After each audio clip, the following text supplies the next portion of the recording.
მოგესალმებით ძვირფასო რადიო მსმენელებო, ეთერშია შუადღის პოლიტიკა FM 98-სა და 5-ზე.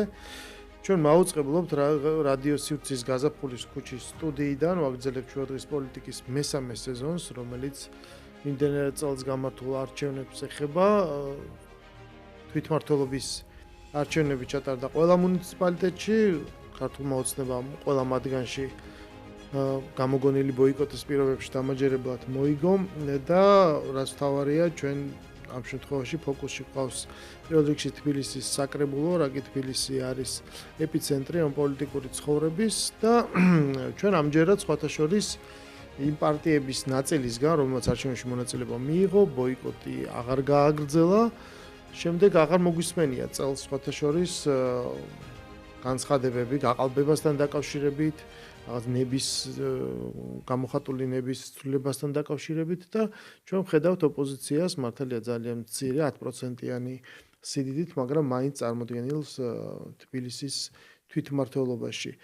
რაც ჩვენ გვაძლევს საშუალებას იმისას, რომ უკვე რეალურად საქმიან დისკუსიაში შევიდეთ, რაღაც არგუმენტები დაუპირისპიროთ და ეს ვაკუუმი გარკვეულწილად შეივსოს და ჩვენ მივიღოთ თანდათანობით ახალი პოლიტიკური ცხოვრება, რომელიც დაცლილი იქნება ექსტრემიზმისგან, მარგინალიზაციისგან, კონსტიტუციური ჩარჩოდან გასვლისგან და ასე შემდეგ. ანუ იმ ყველაფრისგან, რაც ჩვენ უხვად ვნახეთ ბოლო 1 წლის განმავლობაში და რამაც ჩვენ მიგვახვედრა, რომ ეს გზა ჩვენ არ მიგვიყვას არსად. არც სუვერენიტეტისკენ, არც დამოუკიდებლობისკენ, არც ტაძრისკენ და არც ევროკავშირისკენ, როგორც ზოგიერთები მიდიან. მე გურამ ნიკოლაშვილი ვარ, დღეს ჩვენი სტუმარია კოტე ზარნაძე, თბილისის საკრებულოს წევრი, ქართული ოცნებიდან და კომიტეტის თავმჯდომარე, რომელიც კოტე რამდენი მოწვევის დეპუტატი იყავი? მე ვარ მეორე მოწვევის დეპუტატი. წინაზე ვიყავი გლდანის რაიონის მაჟორიტარი დეპუტატი და ახლა გადმოვინაცვლე პარტიული სიით. გარემოს კომისიის. ამიტომ ეხლა ჩემთვის ეს პირველი მოწვევაა და შესაბამისად საინტერესოა რომ შევადაროთ ხოლმე. აი რა ხდებოდა მაგალითად წინა ან იმის წინა მოწვევის დროს თუ არის რაიმე სხვაობა. აი ვინც როცა მომყავს ხოლმე საკრებულოს დეპუტატები, სულ ამას ვეკითხები ხოლმე რომ ანუ რა შეიცვალა. გავრცელებული პასუხია რომ დიდად არაფერი შეიცვალა, იმიტომ რომ ვინც მანამდე იყვნენ, ისინი არაფერში საერთოდ ჩართულები არ იყვნენ. სხვა შორის ეს პარლამენტში ზუსტად იგივენაირად იყო. ჩვენ ბოლო წლების, ბევრი წლის განმავლობაში ჩვენ უყურებთ პოლიტიკურ კლასს, მინიმუმ 5-6 წლის შემდეგ, ალბათ 2020-დან. ჩვენ უყურებთ პოლიტიკურ კლასს, რომელიც არაფერში არ მონაწილეობს, ის სახელმწიფოს არც კანონშემოქმედებით პროცესში, არც სხვა მიმართულებით მონაწილეობას არ იღებს და ერთადერთ მიზნად ატარებს მხოლოდ იმას, რომ უბრალოდ უნდა მან მოაწყოს საბოტაჟი, ხელისშეშლა მმართველობის და ეს აქციეს ნორმად ოპოზიციური ცხოვრების, იმიტომ რომ დათესეს ნიჰილიზმი, რომ რა აზრი აქვს, აი ჩვენ უმცირესობა ვართ. ხა ის რომ უმცირესობა არის ხელისუფლების ნაწილი, ეს დაუმალეს თავის ამორჩეველს, შემდეგ შეიყვანეს იმ პროცესში და ბოლოს კულმინაცია ჩვენ ვნახეთ მიმდინარე 1 წლის განმავლობაში. შენი შთაბეჭდილება რანაირია? კი ბატონო, მოგესალმები პირველ რიგში, გისურვებ წარმატებულ საეთერო დროებს, მაღალ რეიტინგს და დარწმუნებული ვარ, რომ ძალიან საინტერესო იქნება შენთან საუბარი დღესაც და მომავალი შენი გადაცემების არანაკლებ საინტერესო იქნება ჩვენი მაყურებლისთვის.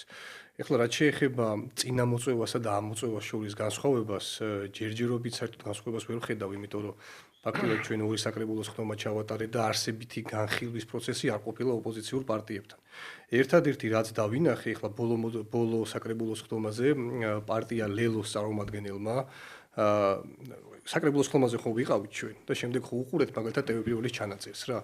და ტელევიზიურმა ისეთი სიუჟეტი დადო, თითქოს იქ ლელოს წარმომადგენელმა რაღაცა სასწაულები დაატრიალა, ისეთი კითხვები დაუსვა დედაქალაქის მერს და რეალურად რა კითხვა დაუსვა, რა სახელი არ მახსოვს იმ ბიჭის რა, ვატოვიცი და მეორე ჩერქეზიშვილი. კი. მოკლედ ჩერქეზიშვილი ადგა, ეთყობა რაღაც შეთანხმებული იყო ტელევიზიასთან და დედაქალაქის მერს უთხრა, რომ აი თქვენ იპოდრომის ტერიტორია გადაეცით წულაიას. თქვენ ვაგონშემკეთებელი ქარხნის ტერიტორია გადაეცით ვიღაცას უთხრა რა. ეს ორი აბსოლუტურად ტყუილი, აბსოლუტურად მოწყვეტილი ყველანაირ რეალობას დააბრეხვა, როგორც ფაქტი. და ეს ტელევიზიურმა გააკეთა სიუჟეტის სახით, თითქოს ისეთი კითხვა დაუსვა ოპოზიციის წარმომადგენელმა დედაქალაქის მერს, დედაქალაქის მერს პასუხი ვერ გასცა. მიხვდით, ანუ ეს უკვე ჩემთვის როგორც საკრებულოს დეპუტატისთვის მანიშნებელია, რა ხაზით უნდათ ამ ხალხს განვითარება. ანუ საით მიდიან, როგორ მსჯელობაში უნდათ შემოსვლა და მე ახლა შემდეგ საკრებულოს ხდომა, როდესაც მოვა, მე აუცილებლად ჩავრთავ მიკროფონს და აუცილებლად დავუსვავ ამ კითხვას მას, რომ აი გავიდა ერთი თვე წინასაკრებულოს ხდომის შემდეგ. არა, ერთი თვე არ გასულა. ხო, როცა მოვა, ხო 20 დღე. არა, 21 როცა იქნება ერთი თვე. როცა მოვა დაახლოებით ერთი თვე და მე მაინტერესებს უბრალოდ როგორც კეთილსინდისიერი ადამიანის აზრი. აი პოლიტიკასთან ერთად ხო კეთილსინდისიერი ადამიანის სტატუსი უნდა დავკარგოთ ჩვენ და ისეთი რაღაცეები არ უნდა ვაბრალოთ ერთმანეთს, რომელიც აბსოლუტურად მოწყვეტილია ყველანაირ რეალობას. ეს არის პოპულიზმი თავიდან ბოლომდე და მე მაინტერესებს აქედანვე თუ ვინმე ეტყვის მას, წინასწარ ვეუბნები, რომ მე ამ კითხვას დავუსვავ, მოძებნა თუ არა რაიმე ფაქტი, ამ ორი ფაქტის განსამტკიცებლად. რა მე ეჭვი მაქვს, რომ ესეთი ფაქტი ბუნებაში არ არსებობს. იქვე მერმაც უთხრა. არა, იქვე იქ ჯერსეთიც იქ რას ქვია პასუხი ვერ გასცა, იქ რეგლამენტი არსებობს საკრებულოს ხდომაზე და კითხვები ცალკეა და პასუხს ერთად იძლევა მე. არა, ტელევიზიამ გაუშვა ისე თითქოს მივხვდით ანუ მაგას ვიზახი რატო ჩვენ იქ ხო ნახეთ რაც მოხდა. ხო, იქ მე უთხრა სხვათა შორის თბილისის მერმა იქ უთხრა რომ აი ხა აქედანვე გავალთო. იქ უთხრა, მაგრამ ეს იმ სიუჟეტში არ მოხდა, ვიხდი? ხო, მაჩვენეო, აი უბრალოდ თუ არ და ბოდიში მოიხარაკო. თუ არ და ბოდიში მოიხარაკო. შესაბამისად რა კი ეს კომუნიკაცია შემდეგ ფოიეში არ გაგრძელდა, იქნება შემდეგი სხდომა. და მომავალი 4 წლის განმავლობაში კიდევ ძალიან ბევრი სხდომა იქნება, რაც საშუალებას მიგცემს, რომ აი ეს ბოლო წლებში რაც თავიდან აღნიშნეს, სრულიად გამრუდებული პოლიტიკა დაბრუნდეს ადეკვატურ ჩარჩოში. სადაც ადამიანი რასაც ამბობს, იმას ამყარებს არგუმენტით, რაღაცა პასუხისმგებლობა უნდა მოყვებოდეს ამას. ჰაერზე გავისროლი ადამიანის მიმართ ესეთი ბრალდება ეს. თავარი პასუხისმგებლობა არის ანგარიშ ვალდებულება. როდესაც ადამიანი რაღაცას იტყვის, მე მიაკითხო, მე ეტყვი რომ აბა ეს სად არის, შემდეგ როცა უფიქსირებ, რომ აი ეს არ არის და ამას შენ მუდმივად ეუბნები შენს მსმენელსაც და მის მსმენელსაც, ეს თანდათანობით აქცევს ამ ჩარჩოში. როდესაც ეს ყველაფერი არის გათიშული, ზის ყველა თავის სამრეკლოზე, შემოიკრიბავს რაღაცა მრევლს და აი რაღაცა პატარა რელიგიურ სექტას ემსგავსება და რაც უნდა იმას ალაპარაკებს და აჯერებს ხალხს, ნუ იქ აღარ ხდება რა თქმა უნდა ინტერსექსი. ამის აი ამ მიმართულების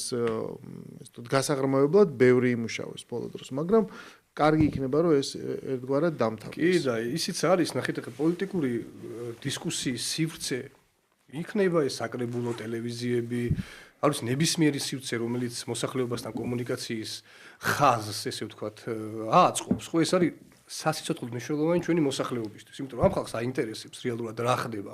ერთი ტელევიზია, რომელიც მათი ყველამ ვიცით უკვე რომ ხაზარაძის დაფინანსებულია TV1 და აბსოლუტურად აწყობილია ლელოს ხაზზე და რასაც ლელოს ერთი პოლიტიკოსი რაღაცას იტყვის და მერე სიუჟეტით ამათ აქვთ ესეთი ნიჭი, რომ შეუძლიათ სიუჟეტით ისეთი მძაფსიუჟეტიანი ფილმის სცენარი მოიფიქრონ, რომელიც მოსახლეობაზე კარგად მერე ყიდიან ამ ყველაფერს, მიხვდით და ამიტომ ჩვენ ერთადერთი რაც მინდა, რომ აი ეს არსებული რამდენიმე პოლიტიკოსი, ვინც არის ოპოზიციური პარტიებიდან შემოსული, არ გავიდნენ ბოიკოტის რეჟიმში, იმიტომ რომ უხერხულია რა მართლა ხა არასერიოზულია შემოვლენ, მე ბოიკოტის რეჟიმში იცით რომ წინა საკრებულოს მეშვიდე მოწვევის საკრებულოს მთელ 4 წლიან მუშაობის მანძილზე ფაქტიურად ნახევარზე მეტი ისინი საკრებულოს დარბაზში არ ყოფილან, არც კომისიების ფორმატში, არც საკრებულოს ფორმატში, ანუ ფაქტიურად იყვნენ ბოიკოტის რეჟიმში და გადასულები აქციებზე და ეს აქციები, ნუ მოსახლეობამ ნახა, რომ უკვე ჩვეულებრივი პოპულისტური ნაბიჯებია, რომელსაც არაფერი არ ამყარებს, რაც მართლა ახლო შეიძლება იყოს ამ ქალაქის და ამ ქვეყნის განვითარებასთან და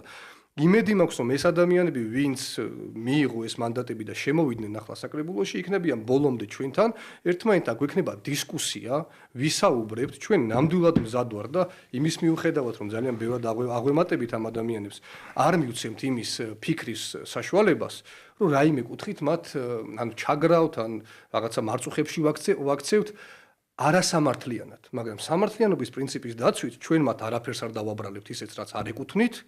და ანალოგიურ მოპრობასაც ვითხოვთ. და მე მაინტერესებს უბრალოდ ჩერქეზიშვილი რა პასუხს გაგცემს შემდეგ საკრებულოს ხდომაზე და ისიც მაინტერესებს როგორ განვითარდება მოვლენები ამის შემდეგ. რაც შეეხება ხა წინა საკრებულოს მოწვევას, იქ იცით თქვენ რომ იყვნენ როგორც ნაციონალური მოძრაობის წევრები, შემდეგ გაიყო ეს პარტია ახლები, ახალი პარტია ჩამოაყალიბეს, ნუ ფაქტობრივად ნაციონალური მოძრაობა იყო წარმოდგენილი ოპოზიციის მხრიდან ძირითადად, იყო ანადოლიძიდან ერთი ადამიანი, გახარიადან იყო მე მგონი 3 თუ 4 ადამიანი და ასე თუ ისე მრავალფეროვნება იყო, მაგრამ მრავალფეროვნება ხარისხს არ ნიშნავს. ნაციონალური მოძრაობის წევრებს ჰქონდათ დღის წესრიგი აგებული, თქვენ როგორ თქვით, დასაწყისში, რომ ნახეთ, რეალურად ისინი დღის წესრიგზე იმას კი არ იძახიან, რომ ესენი ჩვენ არ გვისმენენ და რა აზრი აქვს ჩვენ ლაპარაკს. მაშინ კი იძახდნენ მაგას რომ არ გვისმენენ და რა აზრი აქვს ჩვენ ლაპარაკს, მაგრამ დროთა განმავლობაში გამოჩნდა რომ ეს კი არ არის მთავარი მიზეზი. არამედ მიზეზი მთავარი არის ის რომ მათ საერთოდ სხვა დავალება ჰქონდათ მიღებული თავიანთი ჩვენ რომ პატრონებს ვეძახით იმათგან. ანუ მათი დღის წესრიგი იყო აწყობილი იმაზე თუ რას ეტყობდნენ საელჩოებიდან, გარეძალებიდან, რა დავალებას მიცემდნენ. ანუ ამიტომ დაფინანსება მოდიოდა მათგან, სტრატეგია მოდიოდა მათგან, გეგმები მოდიოდა მათგან, აბსოლუტურად ყველაფერი მოდიოდა მათგან და ის, რასაც ესენი აქ იძახდნენ, რომ ჩვენ რა აზრი აქვს ამის ლაპარაკს, მაინც არავინ არ გვისმენს, ეს აღმოჩნდა რომ უბრალოდ ფარი იყო იმისათვის, რომ დაეფარათ ის ძირითადი მიზეზი, რის გამოც ხდებოდა ეს ყველაფერი. ვინმე მითხრას ერთი ინიციატივა ერთი რა ვიცი რამე პროექტზე სამუშაოდ შემოვიდნენ, გთხოვეს და რაც ქალაქს ეხება, რაც ქალაქის პრობლემებს ეხება, რამეზე შემოვიდნენ, რამე გთხოვეს, რამე პროექტი დაგვიდეს და იმაზე ჩვენ არ ავყევით სამუშაოდ. ესეთ ერთ ფაქტს ვერ დამისახელებს ვერავინ. უფრო მარტივ რაღაცას გეტყვით, რა გდანის რაიონის მაჟორიტარი დეპუტატი ვიყავი 4 წლის განმავლობაში. მე არ მახსენდება, ამხელა რაიონია, ხო? მე არ მახსენდება, რომ ერთხელ რომელიმე ოპოზიციური პარტიის წევრი მოსულიყო ჩემთან და ეთქვას, რომ წამოდი რა, შენ ხო ხარ მაჟორიტარი დეპუტატი, ჩვენ ხო მაინც კოლეგები ვართ. წამოდი რა, ამ უბნის მოსახლეობა მომმართა გარკვეული პრობლემით და წამოდი დაუდგეთ ამ ხალხს გვერდით. ანუ ერთი ესეთი ინიციატივა რომ მოსულიყო ჩემთან, ვიფიქრებდი, რომ ამ ხალხს მართლა აქვს იმის განცდა და მართლა აქვს იმის პასუხისმგებლობა, რომ იმის მიუხედავად რომ არიან უმცირესობაში საკრებულოში, მაინც მზად არიან რომ დედაქალაქის პრობლემებზე გელაპარაკონ, მაგრამ მსგავსი ერთი ფაქტი რომ არ არის და მთელი ნახევარ იმაზე მოწვევაზე მეტი რომ ქუჩაში არიან და საბოტაჟის რეჟიმში არიან და ქვეყნის აყირავების რეჟიმში რომ არიან, ეს მაფიქრებინებს რომ ამ ადამიანებს საერთოდ არ აინტერესებს არ დედაქალაქი, არც ქვეყანა, არც არ ვიცი, არაფერი არ აინტერესებს დედამიწის ზურგზე გარდა იმისა, რომ აქ მოხდარიყო რევოლუცია. ხო, მაგრამ მე მგონია რომ ეხლა ეს შემოტრალდება რატო? იმიტომ რომ ჩვენ გვესმის რომ პარტიები, რომლებიც ჩართული იყვნენ პოლიტიკურ პროცესში, მათი წარმომადგენლები სხვადასხვა დონის საკანონმდებლო ორგანოებში თუ ძალაუფლების სტრუქტურებში მიყვებიან აი ამ დღის წესრიგს და ეს დღის წესრიგი ისე რომ შევაჯამოთ ბოლო 5 წლის განმავლობაში იყო ეს, ანუ წინააღმდეგობა რაღაცა ჭყალებში არაძალადობრივი შეცვლად მე ბოლოს ეს ყველაფერი მივიდა ლოზუნგებად როგორც არის აჯანყი, დამხობა, რევოლუცია და ასე შემდეგ, ხო? ეს იყო მთავარი დღის წესრიგი და არსებობდა სერიოზული იმედი, რაღაც თავის კვლევებს ატარებდნენ, ერთმანეთს აგულიანებდნენ და მათ ჰქონდათ რწმენა იმისი, რომ აი ამ დაპირისპირებით, ამ უმცირესობის მიერ თავსმოხვეული დღის წესრიგი ცვლილება შესაძლებელი იყო. ეს უბრალოდ გაცრუდა ეს იმედი, შემდეგ ამასაც არ შეეგუენ და ჩვენ ვნახეთ ეს ბოლო 1 წელიწადი. მაგრამ ეს უბრალოდ ის კი არ არის, რომ ისინი მორიგჯერზე იმიტომ შემოვიდნენ დღეს საკრებულოში. ეს ძალიან დიდი სიამოვნებით პარლამენტში შემოვიდნენ დღეს უკვე.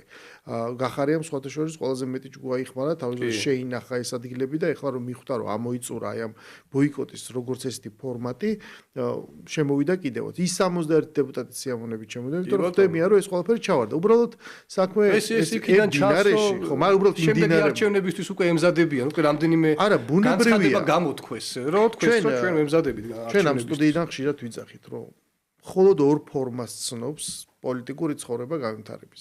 ერთი არის ძალადობრივი, შენ აწყობ დამხობას, როგორცაც გინდა სისხლიანს, გინდა უსისხლოს, რევოლუციას, ასე შემდეგ. ეს არის ყველაფერი, ეს არის ძალადობრივი ფორმა. ის რაც რუსთაველზე ხდება, ისე ძალადობა.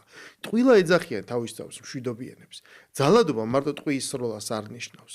აი ამ ზეწოლას, ხელი შეშლას, ბულინგს და ძალადობით ადამიანების ცხოვრების რაღაცა გადაკეთებას თან მით უმეტესოცა ეგ წონა არ აქვს.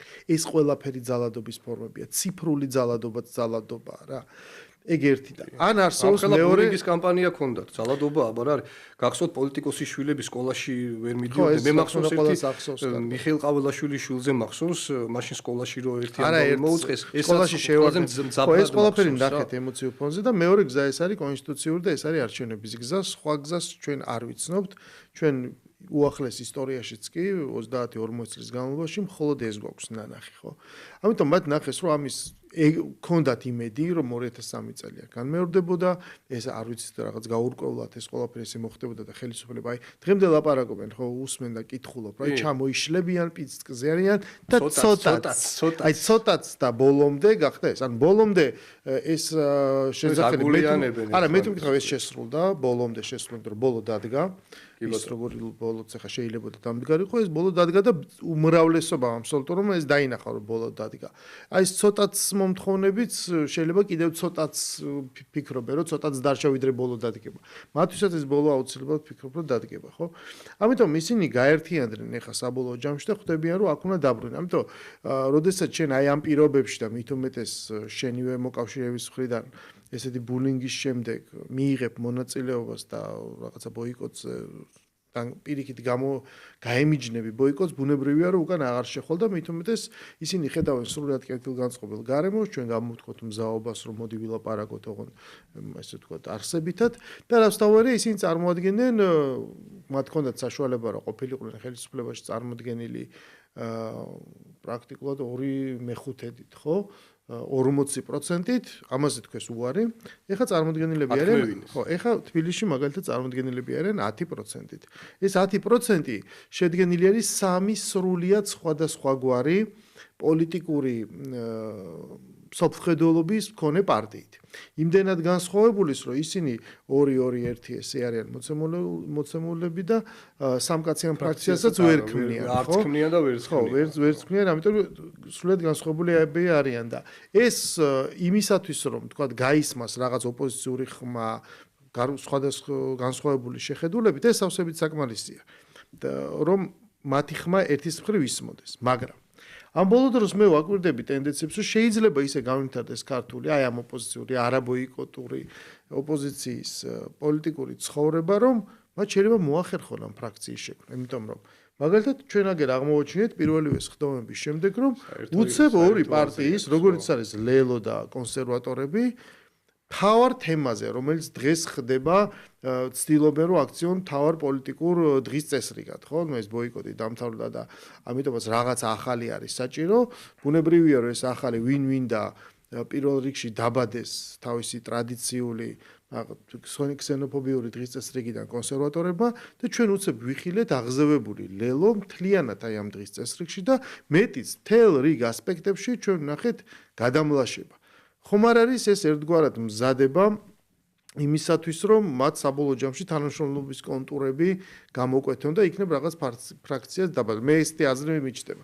მსმენელი ალბათ მიხვდა რაზეც ვლაპარაკობთ რა кейსზეც, მაგრამ შენ ძალიან საინტერესოდ იყავი ჩართული აქ კრიტიკაში და შეგიძლია შენ კი, ნახეთ როგორი რაღაც არის მე ხლა პარტია კონსერვატორების მიმართ ამ საკითხი დაინტერესება მესმის და გეტყვით რატო.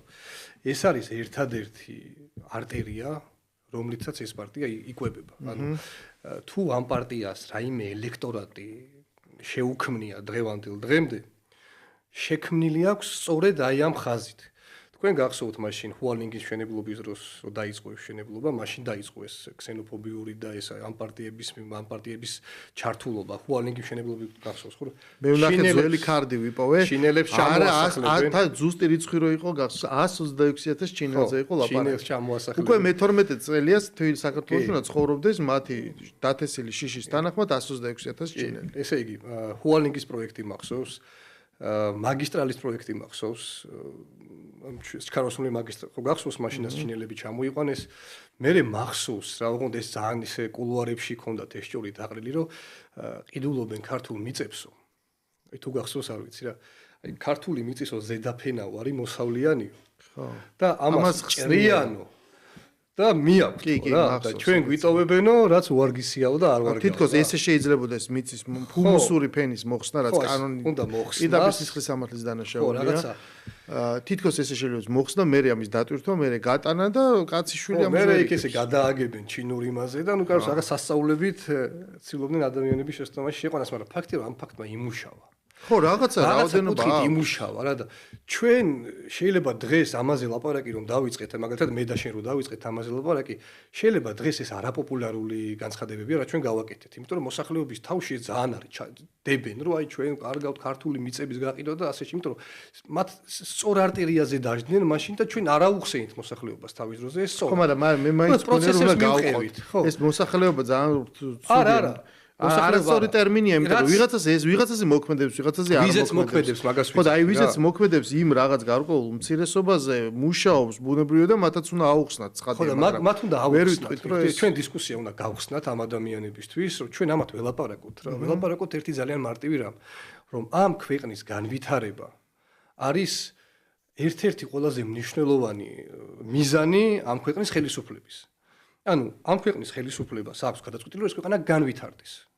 და ამ განვითარების გზაზე რა თქმა უნდა პირდაპირ უცხოური ინვესტიცია არის უმნიშვნელოვანესი რომ საქართველოში შემოვიდეს, მაგრამ ჩვენი ინტერესების გათვალისწინებით. მე უსმინე გუშინ ეკონომიკის მინისტრს და პრემიერ-მინისტრს და იქ გარკვევით იყო ნათქვამი, რომ სახელმწიფო არანაირ ვალდებულებას არ იღებს ამ პროექტში, როგორც მიწის მესაკუთრე რჩება, ასევე ბიზნესის წილი ექნება 33%. და ეს ამასთან ერთად ჩვენ აუცილებელია რომ გქონდეს მთავრობის ნდობა.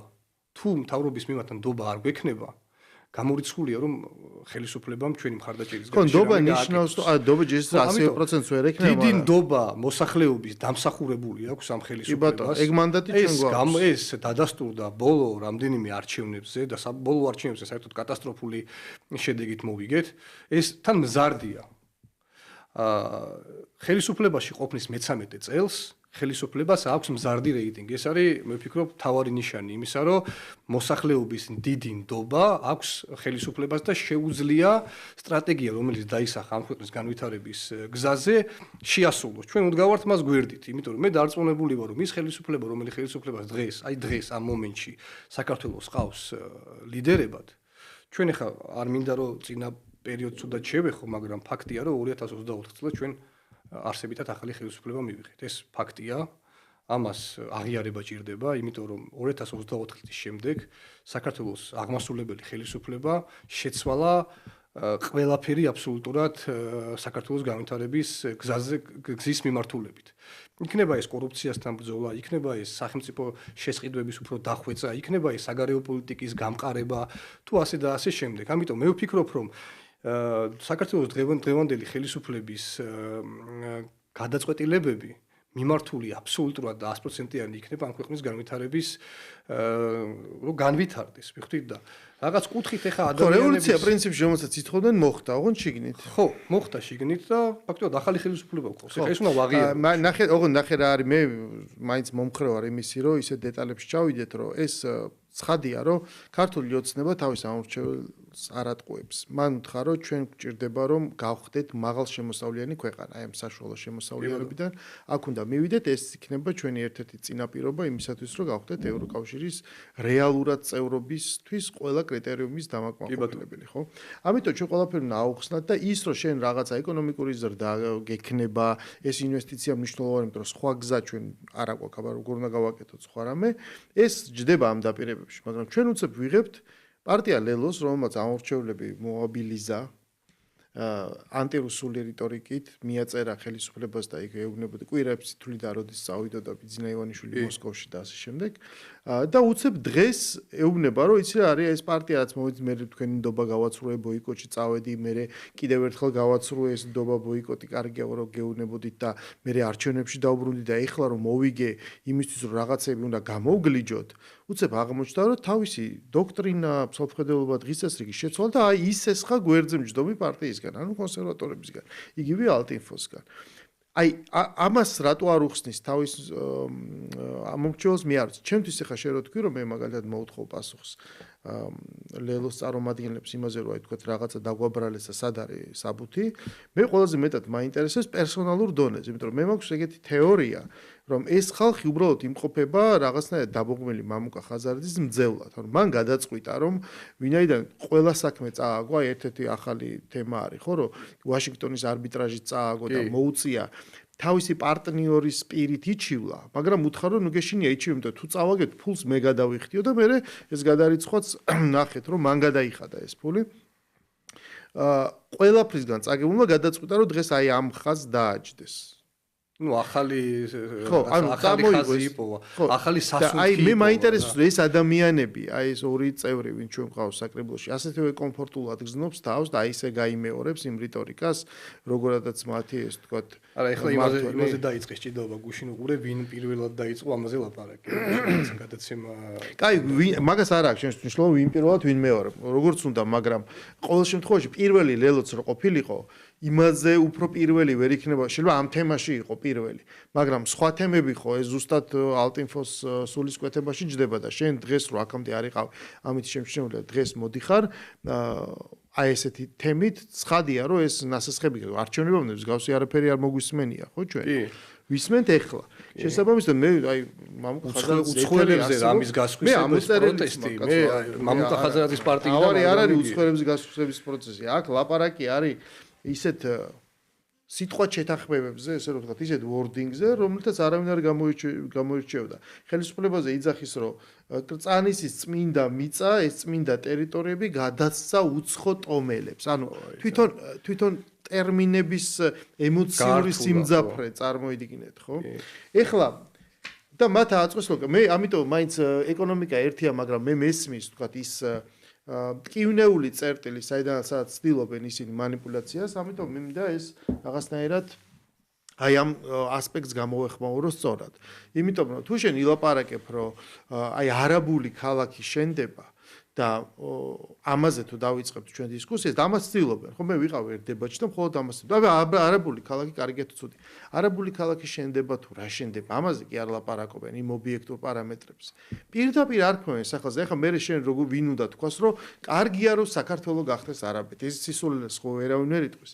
საქმე იმაშია, რომ ჩვენ გვაქვს მარტივ ტყუილთან ლაპარაკი. ესე იგი, მე მინდა მსმენელმა იცოდეს, რომ მთელი ეს კონსპირაცია, მთელი ეს დიდი სიცრუე ეფუძნება ერთადერთ ფრაზას, რომელიც, როდესაც პრეზენტაცია მოხდა, ამ MR ჯგუფის და Eagle Hills-ის დამფუძნებელმა თქვა, რომ რა თქმა უნდა, ეს არის ძალიან დიდი პროექტი, ეს არის საერთაშორისო პროექტი, 15-მდე ქვეყანაში მსგავსი waterfront პროექტი კეთდება, მათ შორის რიგაში, ბელგრადში, ზოგან გაჩერდა, იმიტომ რომ თქვა ბელორუსში სანქციებში მოყვა და ასე შემდეგ, მაგრამ ეს სხვადასხვა ადგილას მიმდინარეობს, არის ჩვეულებრივი საერთაშორისო პროექტი, როგორიც საქართველოში გვაქვს 10-ობით.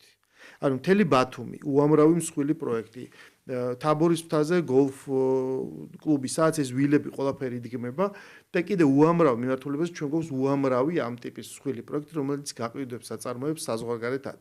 და მან თქვა, რომ ჩვენი გაყიდვების სტრატეგიით, რა თქმა უნდა, შეთავაზება იქნება და როცა შენ ყიდი ვიღაცას ჩამოსასახლებლად კი არ ყიდი პირველ რიგში, ისიც ინვესტორია, ვინც აკიდულობს, როგორც თბილისელი ყიდულობს ბაკურიანში და ბათუმში სახლს, იმიტომ რომ ინვესტიციას აკეთებს თვითონაც წავა და გააქირავებს კიდევაც.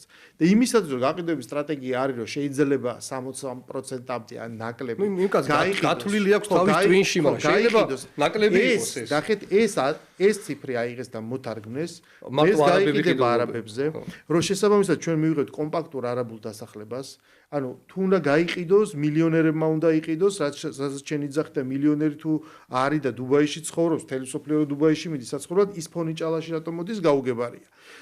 თუ ბედუინი უნდა ჩამოვიდეს, ბედუინი აქ როგორ ყიდულობს. ან მე ვინ უშვებს ესე თავისუფლად. ან რატომ ნიშნავს რომ აკროქონებას იყიდი, რომ მე ან მოქალაქე ხდებიან ასე შემდეგ. დანარჩენი ეს ყველაფერი არის სპეკულაცია. მაგრამ აი ამ სპეკულაციას მთლიანად აყო პარტია ლელო. აი მე მინდა რომ პარტია ლელოს ამ შემთხვევაში პირდაპირ მარტივი მაგალითი მოუყვანო რა. ზუსტად იდენტურია ზომით აი ამ პროექტის, რომელიც აი ფონიჭალის მიღმა უნდა გაკეთდეს, MR-ის ინვესტიციით, იდენტური არის ზომით იმ ტერიტორიის, რომელიც ბატონმა ხაზარაძემ ძალიან სკანდალური გარიგებით 2007 წლებში ლისის ტბაზე მიიღო. სად ბოლომდე არ ვიცით რამდენია გადახდილი საბოლოო ჯამში. მისი მეწილე ბევრ პროექტში არის ჰოლანდიის მოქალაქე ბატონი ბობ მეიერი. ასევე სემიტური წარმომავლობის გვარის მქონე, ხო, თუ არაბებთან პრობლემაა, მაშინ მას ყავს ზუსტად იგივე ტიპის წარმომავლობის მქონე პარტნიორი. და რა გამოდის, რომ ეხლა ჩვენ აქედან სპეკულაცია უნდა გავაკეთოთ, იმათ არაბულ ქალაქზე თქვეს, რომ აქ ჩვენ ხალიფათს ვიღებთ, იმიტომ რომ პოლიტიკური დღესასწაული შემოვა და მაგალითად მე რო დავაბრალო, რომ იცი რაღაცა ჰოლანდიელი პარტნიორი ყავს და იქ რაღაც ქალაქს აშენებ კომპაქტურ დასახლებას, რომელსაც უცხოელებზე გაყიდი, ესე იგი შენ სიტყვაზე ავჭი რაღაცა გეი ქალაქის აშენებას აპირებ? ანუ პრაქტიკულად იგივე ეს ლოგიკა, რასაც ის იძახის, ეს არის აბსოლუტურად იგივე. აი ზუსტად იგივენაირად ხდება დაბრალება, მე რო ეხლა მასზე ეს ანუ აბსოლუტურად ზუსტად ისე გამოდის. აი თან ლისის ტბა, ხო, თუ ცნობილია ლისის ტბაზე, მე აქ რუსთაველზე რო ვერ ატარეს, თქვა რაღაცა მთელი რიგი ღონისძიებები ბოლოს წავიდნენ ლისის ტბაზე და აი ეს კონსპირაცია ეხა მე აქ გავაჩინო, ასე ვთქვათ, გავასუქო და აი ეს დავაბრალო და ეს პირდაპირ იმის და ეს შემიძლია ისე გავაკეთო, რომ ბოლოს ის დაიჭერებს თვითონაც კი. გესმის, რომ აი თვითონ ააშენა ჰოლანდიელი ადამიანი და მოიცა მე არგუმენტს შეუტრია. ყველა არგუმენტ შეუტრიალებ და მსგავსი განცხადება არის პოპულისტური ხარ. აბა მითხარი, ვინ იცხოვს? აბა მითხრას, რა ქვია, იმაზე ლისი დეველოპმენტში რამდენი ისა ბინა უცხოელზე გაყიდული? გარანტიას მაძლევს, რომ იქ ვინც იყიდა, ვინ არც ერთი გეი არ არის, საერთოდ? ანუ აი აქ შედის თვითონ. აი ამ ლოგიკა, რომელსაც თვითონ აქვს ეს ყველაფერი გაკეთებული, აი ამ ლოგიკას იღებს და ესხმის თავს ხელისუფლებას ადამიანი მე ყარლაპარაკობ მართლა. აი მალტინფოზე, რომელიც წლები არის ამას აკეთებს, ხო და თავისი რაღაც რამდენიმე პროცენტი ყავს ეს მიმდევრები. აქ ლაპარაკი არის ადამიანს, რომელსაც ბანკი, დეველოპმენტი, საწარმოო, ეს ყველაფერი თითქოს გავლილი აქვს ცხოვრებაში და დღეს ვიცით რომ ეგ პოპულისტური განცხადება თვითონ ყველაზე კარგად რაღაცა ხო არ უნდა იკადრო ადამიანს. არა, როგორ არა კაცო, დავიდა, რაღაცა და ორჯერ იკადრა რაღაცა. ხო და ადამიანი უბრალოდ დავიდა რაღაცა ფსკერზე, რომელიც ასოწარკვეთისგან, ყველაფერში გამტყუნებისგან დაიწყო, ანუ აბსოლუტურად ფაშისტური ხაზის განვითარება.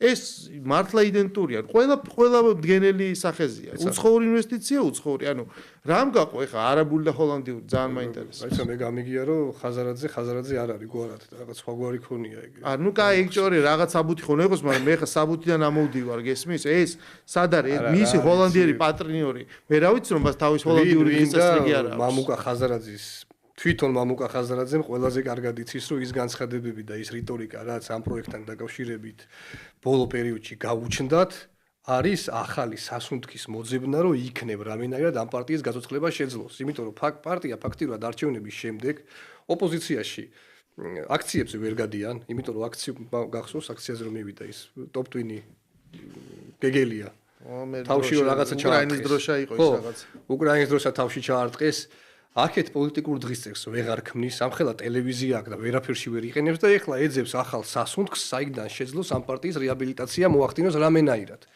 თორე ყველაზე კარგად მამუკა ხაზარაძე მიცის, რომ პირდაპირ უცხოური ინვესტიცია არის ამ ქვეყნისთვის საშუალოდ მნიშვნელოვანი. და აკეთებს ამას ზუსტად იმისათვის, რომ პირველი დააზიანოს ქვეყანა და ჩვენ არაერთი მაგალითი გვაქვს იმისა, თუ როგორ ცდილობდნენ ამ ქვეყნის დაზიანებას. თუნდაც აგერ ეხლა მე არ მინდა რომ პროკურატურის და სასამართლოს წინ რაიმეზე ვილაპარაკო, მაგრამ რა კადრებიც მე ვნახე, ჩემი სუბიექტური აზრი შემიძლია გამოვხატო ეხლა ამ ბოლო მოვლენთან დაკავშირებით, რომ ნებისმიერი ქვეყნის მიმართ შიდა ინფორმაციის გაცემა, ჩემი აზრით არის ღალატი. იქნება ეს ქვეყანა ამერიკის შეერთებული შტატები, რუსეთი თუ ევროკავშირი თუ ჩინეთი, ამას ჩვენთვის არსებითი მნიშვნელობა არ აქვს. როცა შიდა ინფორმაციას გასცემ იმისათვის, რომ აქ ადამიანები და სახელმწიფო დააზიანო, მე ვფიქრობ, ეს არის მავნებლობა და ღალატი და ამისკენ არაერთი ნაბიჯი გადაუდგავს თვითონ მამუკა ხაზარაძეს და მე საერთოდ არ მიგვირს მათი ასეთი რიტორიკა, უბრალოდ რო ვნახე ეს ქარდი ქონდათ გაკეთებული მათ გვერდზე და სიცილე ამიტყდა, რომ მეთქი მამუკა ხაზარაძემ რომ აი ეს ხაზი აირჩია პარტიის გასაცოცხლებლად არის სასაცილო. გვარი ხაზარაძე მაგას რაღაც ხაზები. ხო, უბრალოდ ხო, მაგრამ სხვა ვერაფერი ვეღარ ნახა. აბსოლუტურად ყველა მიმართულებით დამწვარია. და არა, არსებობს კიდევ ერთი ხაზი, ანუ ერთი გზა, ამას ქვია უბრალოდ სახლი. ძალიან საკმაოდ შეძლებული ადამიანია, მას შეუძლია დაანებოს იმ საქმის კეთებას თავი, რომელიც არის უნიჭო, არაფერი არ გამოსდის და რასაც ხელი მოკიდა, ყველაფერი გააფუჭა. ესე იგი, პარტია ლელოს შექმნის დღიდან, რომელთან სიცრუეზე შეიქმნა, ხო, ანუ მან დააბრალა სახელმწიფოს, რომ ანაკლიის პროექტი ჩააგდო სახელმწიფომ. როდესაც ყველა 8 პუნქტია გეგმაშიაც დაობდა, ყველაფერში თქვენ თვითონ იყო. მან აიღო ვალდებულებები და ვერ შეასრულა. მან ჩამოიტანა ლეგვის ფოთოლი, ჯერ ეს ბობეიერი მაგაშიც ხო ყავდა. მე ეს კონტი ჯგუფი ხო გააჩინა, რომელსაც 0 ცენტი აქვს ჩადებული, არავინ წინასწარ ფულს არ იხდიდა.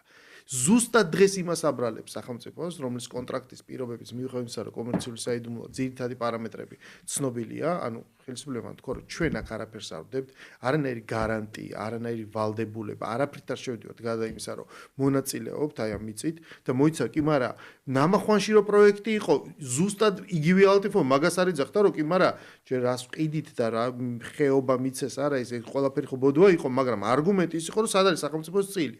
ეხლა არსებობს სახელმწიფოს წილი. ეხლა თუმე ესეც არ ვარგა. მე აბა კონტრაქტი მაჩვენე, კონტრაქტს უაჩვენებ, მე აბა იქ ციფრი მაჩვენე და ეს ყარ დამთავრდება. მაგრამ მე გასაგებია ეს არის სასუნთქი გზა სწორსიძახი შენ აი ამ ტიპის ძალებისთვის, მაგრამ ადამიანი რომელსაც ჯერ ხო ტყუილით პოლიტიკა დაიწყო და შემდეგ ყოველი შემდეგი ნაბიჯი არის ადამიანისთვის კრახი, უბრალოდ ელემენტარული, ხო? ვერაფერს ვერ გაარტყა და ბოლოს მივიდა აქამდე რომ უწევს აი ამ ფაშიზმის გადაგება. ну, უბრალოდ წავიდეს წყნეთის რეზიდენციაში. ან გერმანიის ელჩს გაუვა, აგერ ვადა დაბრუნდა და 6 თვეში გაუავადა და იმ სახლში დაბრუნდეს ერეკლეს მოედანზე.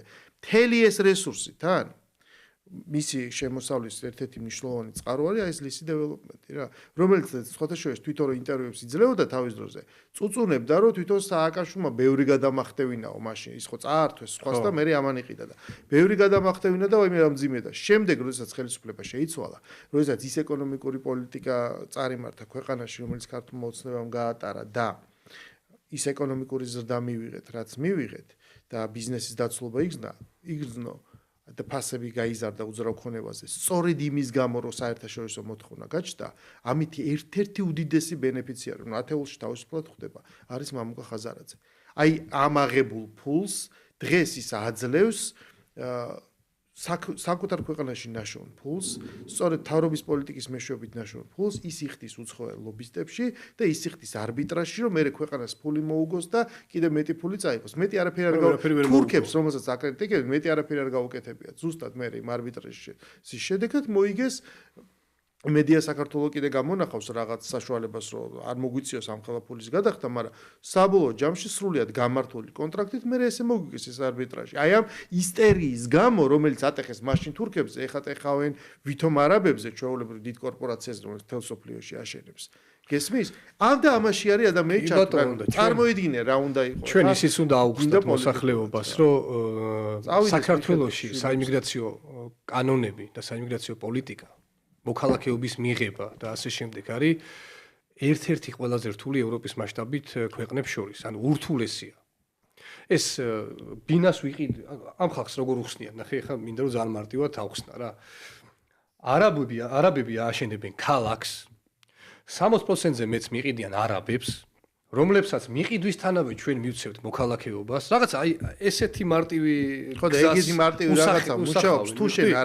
თუ შენ ეს დატოვე მარტო აი ზღაპრები მოაყოლე და მე ვიღაცა ამას იჯერებს, იმიტომ რომ ის ქმნის ილუზიას, რომ ეს ყველაფერი ურთიერთდაკავშირებულია. მე მოგიყვანს რაღაცა პრეცედენტს, რომელიც უბრალოდ აი ესე მithumetes ეთერში არა გადამოწმებადია. მილიონობით ნაკვეთი აქვთ ნაყიდი არაბეთში. ესეთიც იმასაც კი არ იძახის თქვათ, რომ ეს არგუმენტი საიმისო არ არის. მე ვაპირებ სხვათა შორის გადამოწმებას ერთი რაზე ლაპარაკობს.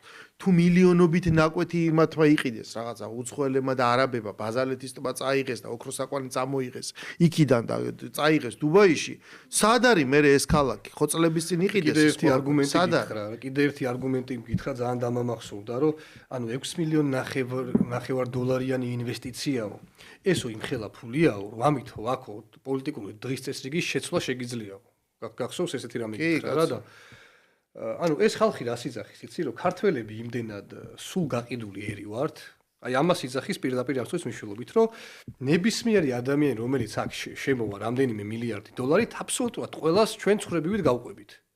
ანუ ესეთ შეურაცხყოფას აყენებს ქართულ ხალხს. მიხვდი რომ თუ ვიღაცა შემოვიდა შენთან 6.5 მილიარდით, მან შეიძლება შენ აქ პოლიტიკური წესრიგი შეგიცვალოს, მიხვდი და მე არ მაქვს ესეთი წარმოდგენა ქართულ ხალხზე, რომ ფულზე ესეთ ცხრებივით გაყვებიან და არაბი იქნება თუ იტალიელი გადაყვებიან იმაში, რა ქვია, კლდეში გადაიჩეხებიან და ანუ რას იძახის ერთი რომ ქართველები ვართ იმდენად სუნდაბალი ხალხი რომ ამ ფულზე გავიყიდებით და მეორე იძახის რომ დიდი ინვესტიცია ზოგადად არის საშიში. ხო, აი ანუ $100,000 მეტი აქ არავინ არ უნდა ჩადოს, ჩვენ მაგას გავყვებით. აი რამეს გეტყვი, იმიტომ რომ ძალიან აგერ 1 საათის წინ დაწერა, ძალიან მეხმარება ხოლმე თავისი ოპონერებით რომან გოცირიძე. მაგალითად თქვა, რომ ეს რასაშინელება კაცი, ბანკიერში ნამუშევარი, ეკონომისტი, ყველაფერი, რომ კომერციული საიდუმლოა თუ როგორ შეიძლება და სად არის აბა და დაიწყო ძებნა. რომ აი მაგალითად აი შეხედე სხვა დღეს გაუტანიათ პარლამენტში, ნუ პარლამენტში უბრალოდ ილაპარაკეს მემორანდუმზე და მეუთხარი, აბა 15 პროექტი კეთდება მსოფლიოში.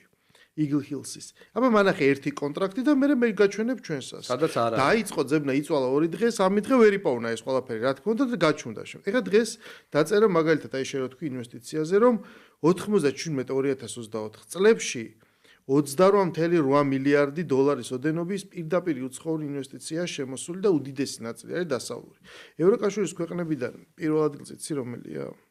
წეგა რო ვახსენე ნიდერლანდები. ანუ რა გამოდის, რომ იგი ნიდერლანდების გავლენის, ნიდერლანდებმა რატო ვერ იყიდა საქართველოს პოლიტიკური ლოიალობა, ის როდესაც დღეს ომის რისკი და ომის საფრთხეზე ვლაპარაკობთ და არჩევნები რეფერენდუმად რო გამოგვიცხადეს და რო არ იმუშავა ამან ეხლა ვერ გავიგე იქ არაბულ დღესასწაულზე რატო უნდა გადავიდე წლებში ნიდერლანდები იყო მოწინავე საქართველოში პირდაპირ ინვესტიციის. ბევრია რა ჯამში არის ევროკავშირიდან 8.8 მილიარდი აი ამ წლებში 24 ანუ რა გამოდის 27-28 წლის განმავლობაში და ყველაზე მეტი რა 10 ქვეყნიდან ყველაზე მეტი აქვს სიტყვას ნიდერლანდები. არაევროკავშირული ქვეყნებიც არსებობს ხო თქვა ამერიკა და გაერთიანებული სამეფო და ნორვეგია და ასე შემდეგ. ევროპის მხარე რო ავიღოთ დანარჩენი სხვა, მაგრამ საბოლოო ჯამში, ანუ ყველაფერი რასაც ძეძებს, რატო ვიძახე რომ კარგი მოკავშირეები პოვეთ, იმიტომ რომ მისი მოძიებული მასალები ძალიან მეხმარება, გინა ოპონირებისთვის, გინა არგუმენტების ისევე როგორც 4 წელია ომი მიმდინარეობს და ასობით ათასმა ადამიანმა გაიარა, ზოგი ჩამოვიდა თავიდან ბუმი იყო 2022 წელს გვახსოვს, რომ გამორბოდა ხალხი. მერე ის ადამიანი დღეს თანამედროვეობაში ამათ ხო შუა ფეოდალური, შუა საუკუნეების ფეოდალური აზროვნება შემოაქვს და რაღაც ისტორიის სახელმძღვანელოები თანამედროვე ცხოვრებაში. პირველ რიგში მიბმული არის თანა ესეთი რაღაც ნომადური პროფესიის მქონე ადამიანი დასაქმებაზე, ხო? რაღაც საქმეები არის, რაც არის დისტანციური. ჩამოვიდნენ ნახეს საქართველოს ბევრი რაღაცა სხვაგან წავიდა. იგივე არაბეთის ემირატებში უამრავი ადამიანი მიდის, ხო, ეგეთ ემიგრანტ და ეს რელოკაცია ლამის მუდმივ პროცესად იქცა, ხო ხტები? ხო და ნახეთ აგერ გავიარეთ ხო იძახოდნენ რომ ეს ამდენი ხალხი ჩამოვიდაო და მატება გვაქვსო და რამე შეიცვალა ამ ქვეყანაში არ ცხოვრობთ რამე იგრძნეს სადღაც შეეპარათ რაღაცა უცხო ქვეყნის გავლენის სია უცხო ქვეყნის გავლენა სადაც არის და ვინც ამას აკეთებს ამას ვხედავთ და ეგ უკვე ღიაა სალაპარაკო და რა ვიცი ეხლა რეალურად ფონიჭალის ის ტერიტორია რომელზეც ლაპარაკია საქართველოს მოსახლეობის 99% ნამყოფი არ არის აი მოდი ღიად და სიმართლე აი 99 ხო ფონიჭალაში არ არის და ფონიჭალის მიღმა ხო არ საერთოდ 99 საერთოდ რაზია ლაპარაკი რა ტერიტორიაზე ლაპარაკი არავინ არ იცის და მეორე ტერიტორია გონიოში რომელიც არის იქ ვიცი რომ ნაგავს საყრელი საშინელი იყო პოლიგონი ეს არის საშინელი ადგილი თავდება სალგონიო დაიწყება ეს არის ნამდვილი სამხედრო პოლიგონი სადაც სხვადასხვა ბოლო დრომდე საშიში იყო გავლა იქ შეიძლება რაღაც ნაღმი და საშინელი ადგილია რომელსაც მოსახლეობა მე მქონდა იქ ჩემი ახლობელი ცხოვრობს და რაღაცა სუნი მოდის საშინელი იმ ტერიტორიიდან ეს უარ გაკეთეს უეჭველი გასასუფთავებელი ეს ტერიტორია ამიტომ ამ ორ ტერიტორიას რომელიც არ არის ქალაქის ცენტრალური ადგილი არ არის ესეთი ადგილი რაღაცას ვანგრევთ რაღაცას იერსახე იცვლება ქალაქს მიხვდიან ისტორიული ზონა და ასე შემდეგ ხო რაღაც სპეციფიური და სენსიტიური ადგილები ჩვენ დედაქალაქში გვაქვს რომელსაც ვფრთხილდებით დღემდე ეს არის ტერიტორია ქალაქ გარეთ ფაქტიურად სადაც არ არის ჯერ უნდა ნახოთ გარემოზე ზედამხედველობა როგორია არც ერთი კვლევა ჩატარებული არ გვაქვს არაფერი არ ვიცი ჯერ ამ ფაქტთან დაკავშირებით აწიიწება ყველაფერი და თუ რაიმეზე პროცესში ჩვენ შევამჩნევთ რომ ჩვენი ქალაქისთვის ჩვენი ქვეყნისთვის ეს ეტაპი შეიძლება იყოს დამაზიანებელი მაშინ ჩვენც მეც ამოვიღებ ხმა შენც ამოიღებ არა ჯესეც ყველა ეს დოკუმენტაცია შემოვა ქალაქის მუნიციპალიტეტის ნებართვებზე ასე შემდეგ გერგედან დაწყებული აბსოლუტურად ყველაფერი ჩვენ ხელში უნდა გავიდეს და მოდი არგუმენტირებულად გველაპარაკოს შემდეგ ესე კი არა ჰაერში რომ არაბიზაცია და დილეტანტიზმი მეორეც ჩვენ ხო გესმის რომ ეს თუ ესე არის ლაპარაკი ეს პოპულიზმი თუ არა წარმოა და ადამიანებზე ემოციურად თუ არ იმოქმედა